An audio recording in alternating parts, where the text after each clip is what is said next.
오늘 우리 하나님이 주신 말씀, 함께 보실 말씀은 열왕기상 9장 1절로 9절 말씀입니다. 열왕기상 9장 1절로 9절 말씀, 제가 가진 책으로 구약성경 528쪽입니다. 우리 함께 같이 읽도록 하겠습니다.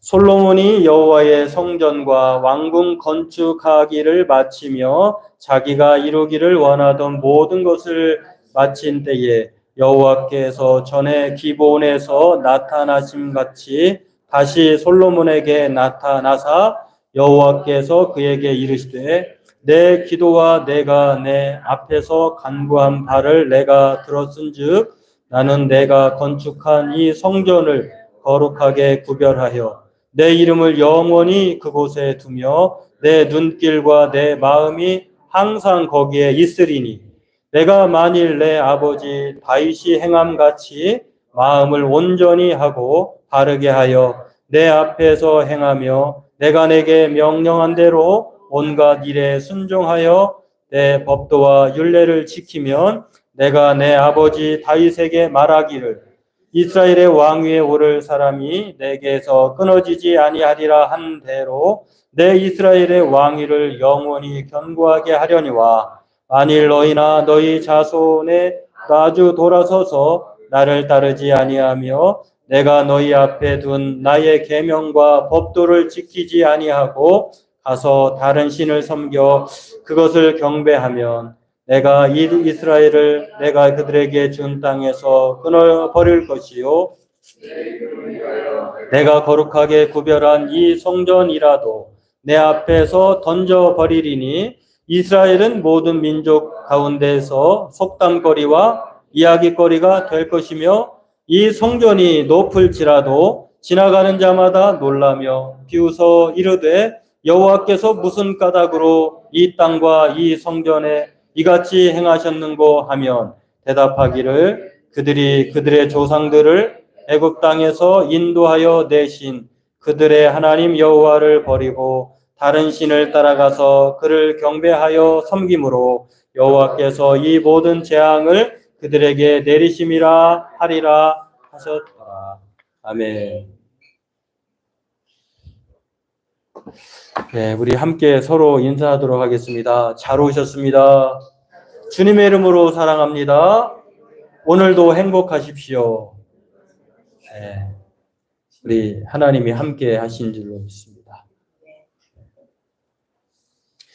네, 오늘 이 본문은 솔로몬이 성전 건축을 7년 6개월 동안 온 백성과 함께 마친 이후에 그 성전을 봉헌하면서 하나님 앞에 간절하게 기도를 드립니다. 그리고 그 기도 이후에 하나님께서 솔로몬에게 두 번째 열왕기상 3장에 한번 나타나셔서 내가 너에게 무엇을 줄고 하나님이 너무 기뻐가지고 하나님 이 백성들 어떻게 내가 다스립니까? 나에게 지혜를 주십시오. 야, 참 독특하다. 다른 사람은 지가 오래 살도록 또 부강하도록 그런 것들을 구하는데 너는 참 나의 마음에 참 맞는 그 기도를 하는구나 해서 하나님께서 지혜와 더불어서 부와 명예도 허락해 주신 이후에 두 번째 나타나셨어요.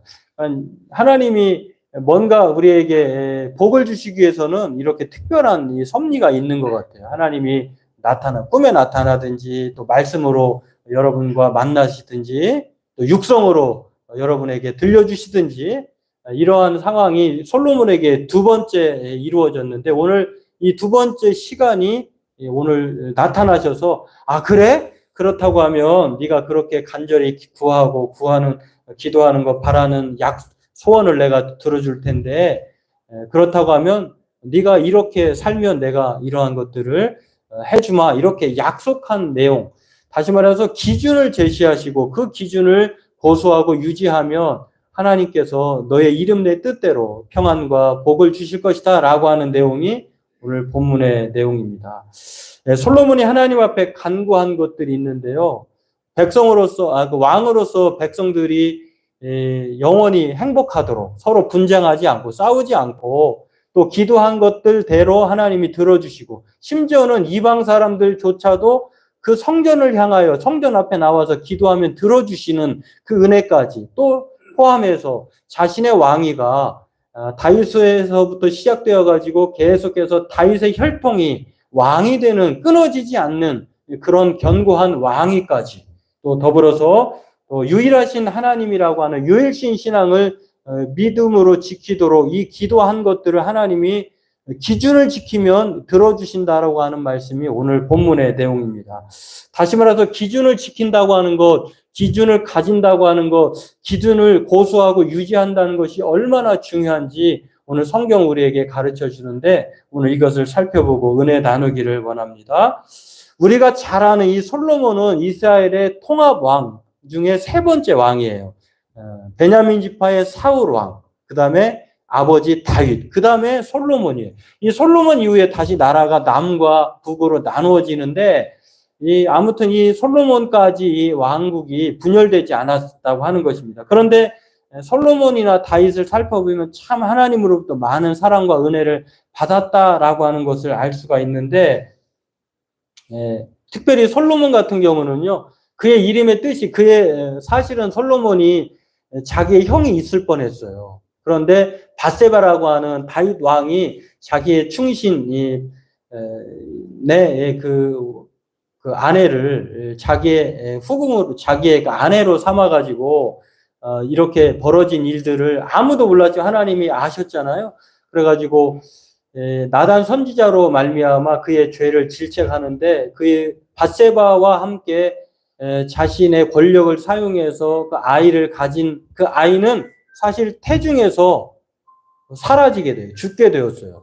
그런 다음에 태어난 아이가 솔로몬인데, 하나님이 그 솔로몬의 이름을 솔로몬이라고 지은 것이시기도 하지만 그의 또 다른 이름이 있어요. 히브리어 단어로 여디데아라고 하는데, 우리가 한글로는 여디디아라고 하는데, 하나님의 가장 사랑하신다라고 하는 뜻이에요.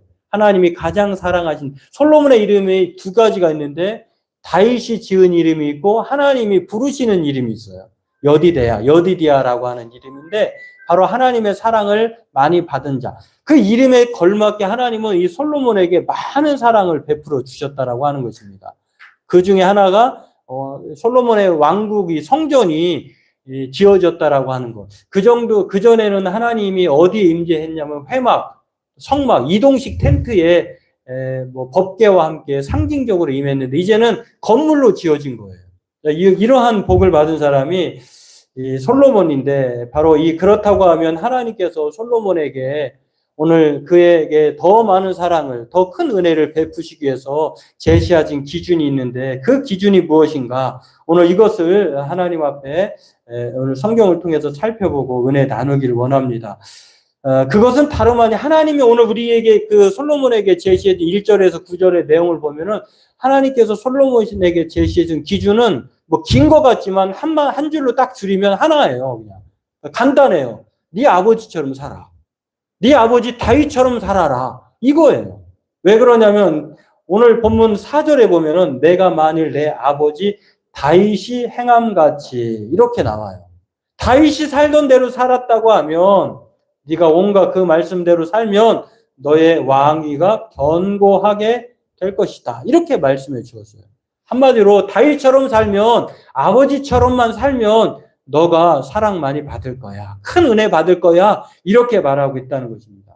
오늘 우리가 읽지는 않았습니다만 열왕기상 3장 6절에 그러면 다윗이 도대체 어떻게 살았길래 다윗처럼, 아버지처럼 살라고 했지? 물론 이 말은 이 솔로몬이 이미 알고 있어요. 아버지처럼 살면 그렇게 되는 거나 라고 하는 것을 자기가 직접 경험한 사람이에요. 들었고 보았던 사람입니다. 그와 함께 하나님은 이 다윗의 삶에 대해서 열왕기상 3장 6절에 말을 하는데 이렇게 말을 합니다. 솔로몬이 이르되 주의 종 내 아버지 다윗이 성실과 공의와 정직한 마음으로 주와 함께 주 앞에서 행함으로. 다윗이 어떻게 살았냐면 하나님 앞에, 하나님과 함께 하나님 앞에서 살았다는 거예요.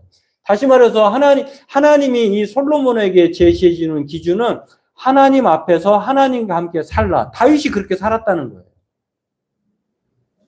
그렇습니다. 오늘 다윗은 또 솔로몬이 사랑 많이 받고 큰 은혜 가운데 살아갈 수 있는 그 기준, 하나님이 제시해 주는 기준은 다윗처럼 사는 것인데, 아버지처럼 사는 것인데, 그것은 바로 공의와 정직한 마음으로 주님을 모시고 주님과 함께 주님 앞에서 사는 것이다 라고 하는 것입니다.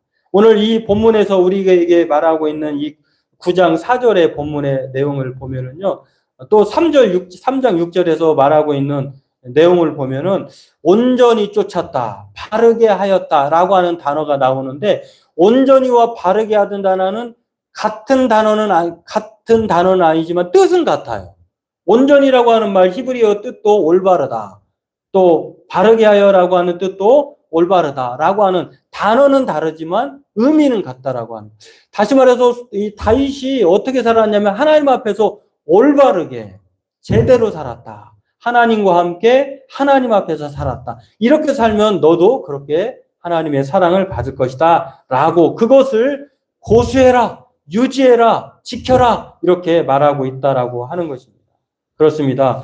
하나님의 말씀대로 산다는 게 얼마나 중요한지, 성경은 오늘 하나님이 복받는 비결이다, 은혜 받는 비결이다, 사랑받는 그 지름길이다 라고 말하고 있는데, 시편 기자도 그렇게 말을 합니다. 시편 19편 7절에 주의 교훈은 완전하여서 사람에게 생기를 북돋워 주고. 여호와의 율법은 완전하여 영혼을 소생시킨다라고 하는 말은 우리를 살리는 것이 바로 무엇이냐면 하나님의 말씀이다. 영혼이 소생된다, 우리의 삶이 회복된다, 이런 뜻이에요. 하나님의 말씀이 이 정도로 우리에게 위력이 있다는 것입니다. 히브리서 기자는 또 하나님의 말씀은 살았고 운동력이 있어 좌우의 날선 검보다 더 예리하다, 이렇게 찔러 쪼개기까지 한다, 이렇게 말을 했는데, 또 우리에게 유일한 전신갑주를 취하는데 하나님의 말씀만이 유일한 다른 것은 방어수단인데, 하나님의 말씀은요, 성령의 검이라고 하는 공격형 무기예요. 하나님의 말씀이 그 정도로 위력이 있다는 것입니다.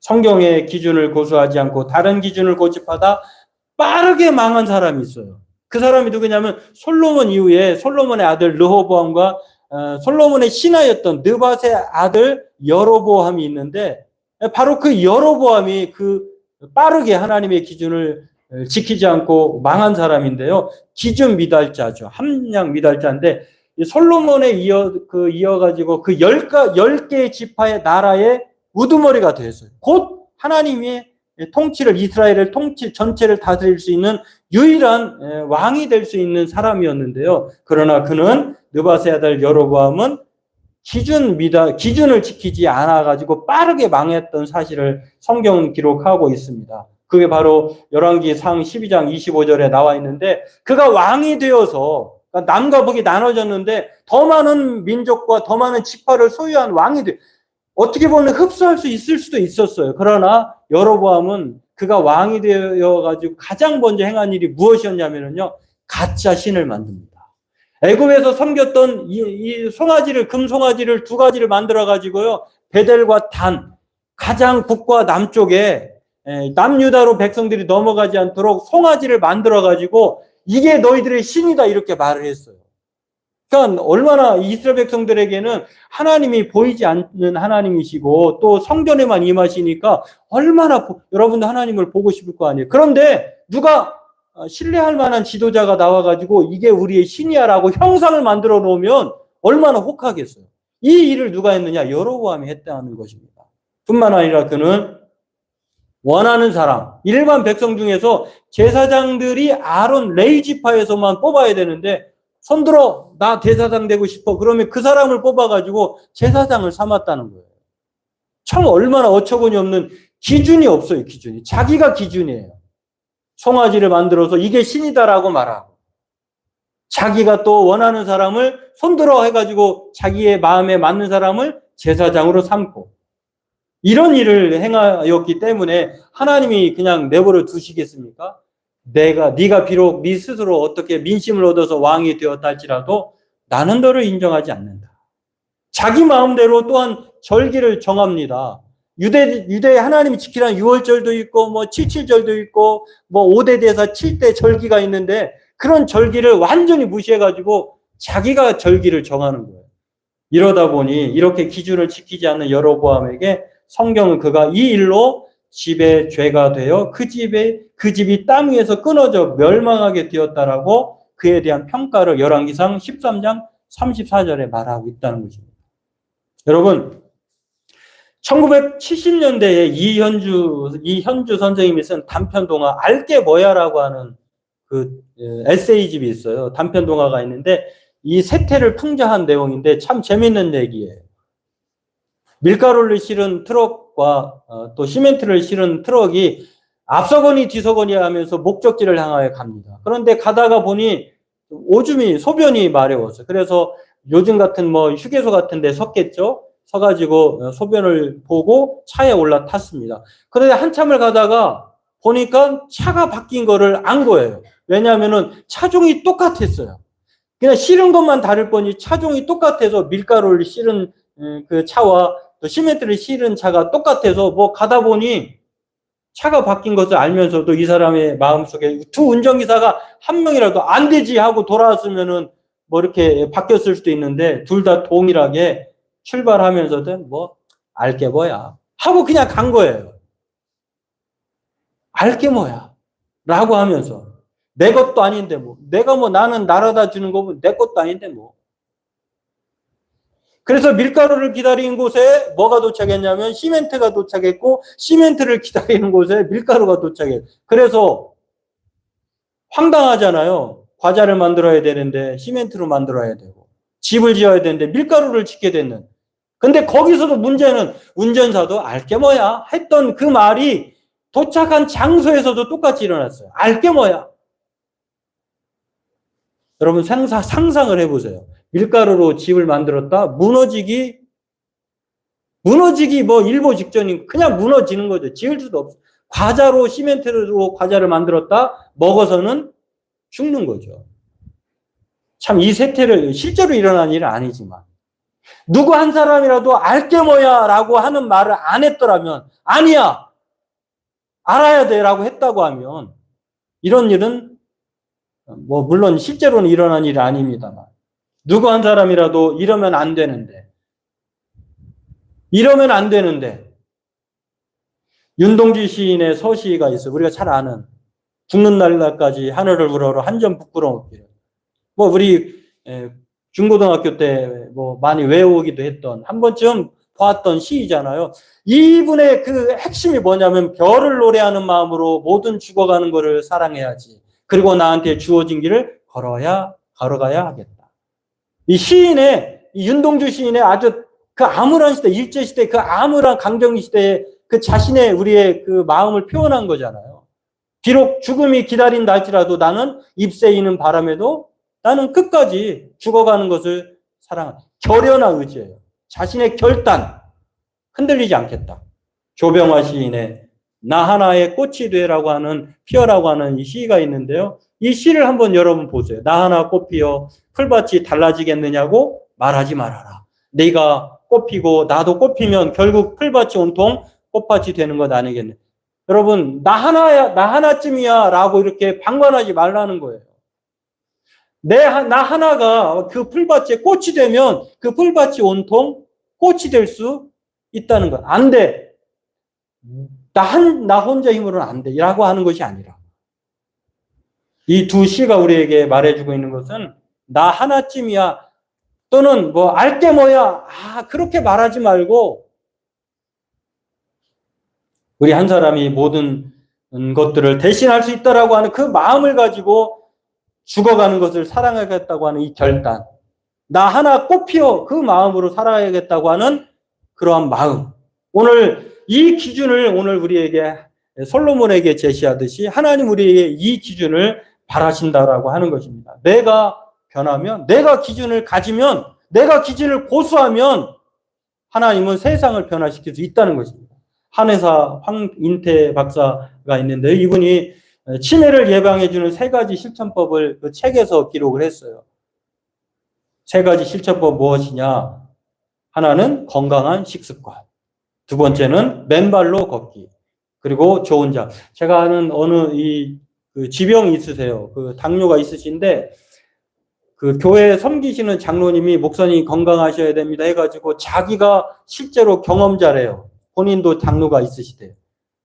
근데 요즘에 그 맨발로 걷기가 유행하잖아요. 예전에도 있었는데 맨발로 걷는 게 정말 너무 좋다는 거예요. 그래가지고 어제부터 한 2km 왕복 왔다 갔다 2km 교회에서 그 거리까지 맨발로 걸어 다니신다고 하시더라고요. 건강이 너무 좋대요. 물론 처음엔 불편 아프고 뭐 또 뭐가 찔릴까봐 겁도 나고 천천히 걷는데 좋다는 거예요. 아무튼 먹는 거와 더불어 걷는 것도 중요하고 가장 또한 실천법 건강한 것이 잠을 잘 자는 거. 숙면. 하나님을 사랑하는 자에게 잠을 주신다고 하셨습니다. 여러분에게 하나님을 사랑하면 하나님이 잠을 주실 줄로 믿습니다.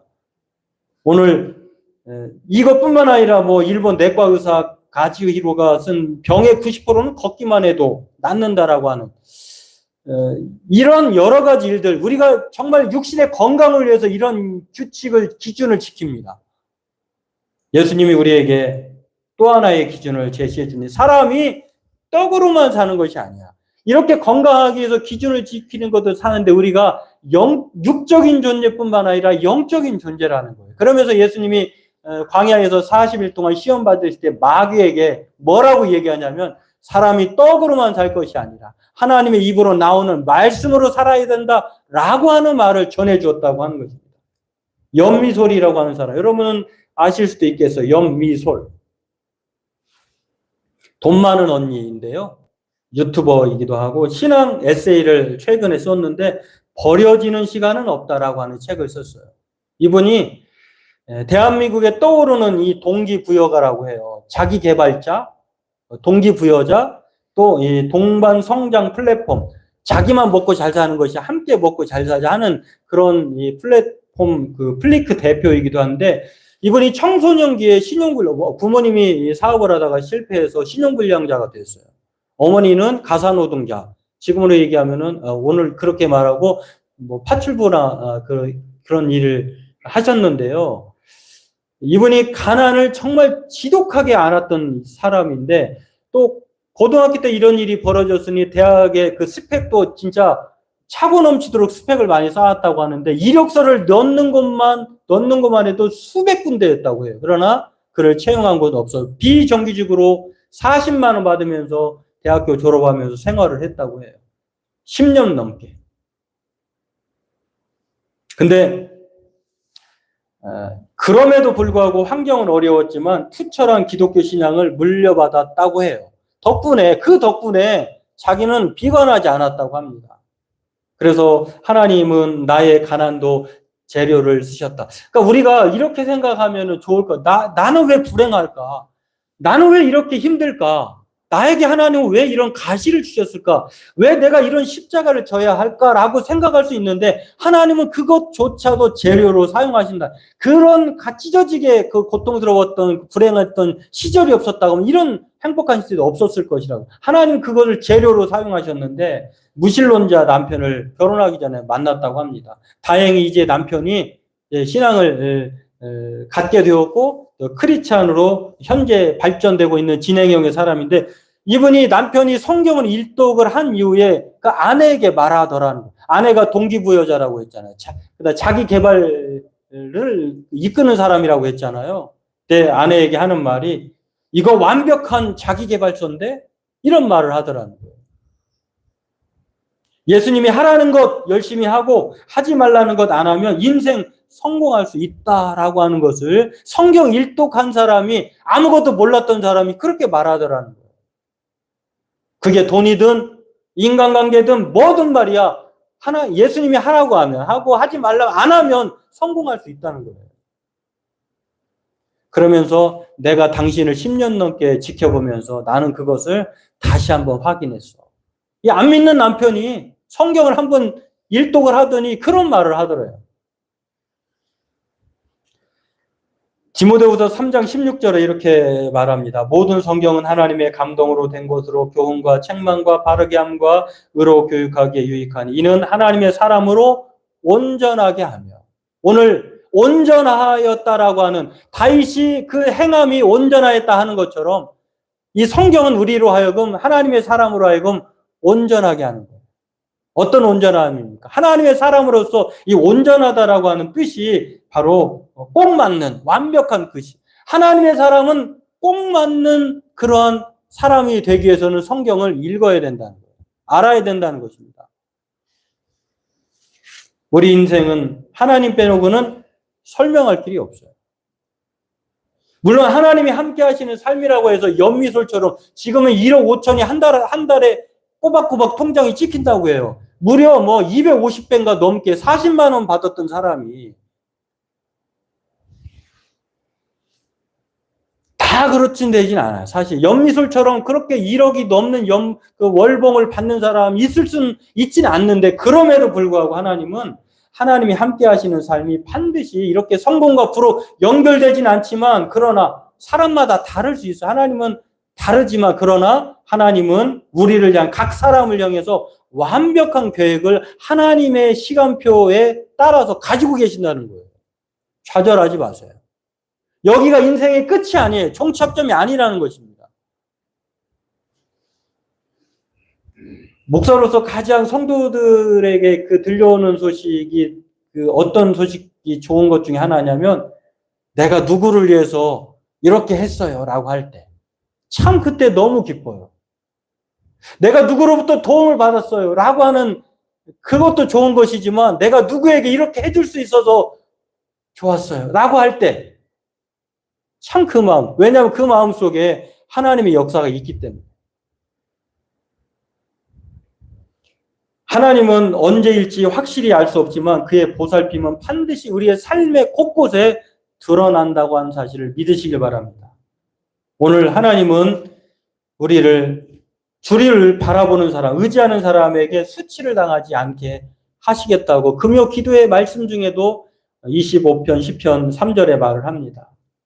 또 잠언 24장 16절에 대저의인은 7번 넘어질지라도 다시 일어나려니와 악인은 재앙으로 말미암아 엎드러지느니라. 오늘 하나님께서 솔로몬에게 이 기준대로만 살면 너는 수치를 당하지 않을 거야. 너의 이름이 샬롬이야. 평화롭게 살 거야. 너의 이름이 내가 주어준 여디디야라고 하는 하나님의 사랑을 많이 받은 사람으로 살게 될 거야. 이 약속을 주셨다라고 하는 것입니다. 바라기는 저와 여러분들의 인생이 샬롬의 인생, 여디디아 인생, 하나님의 평화와 사랑 많은 받은 자로 살기를 원하신다면 오늘 우리가 하나님의 기준을 고수하고 유지하는, 그래서 하나님의 복을 누리는 우리 성도님 되길 주의 이름으로 축원합니다.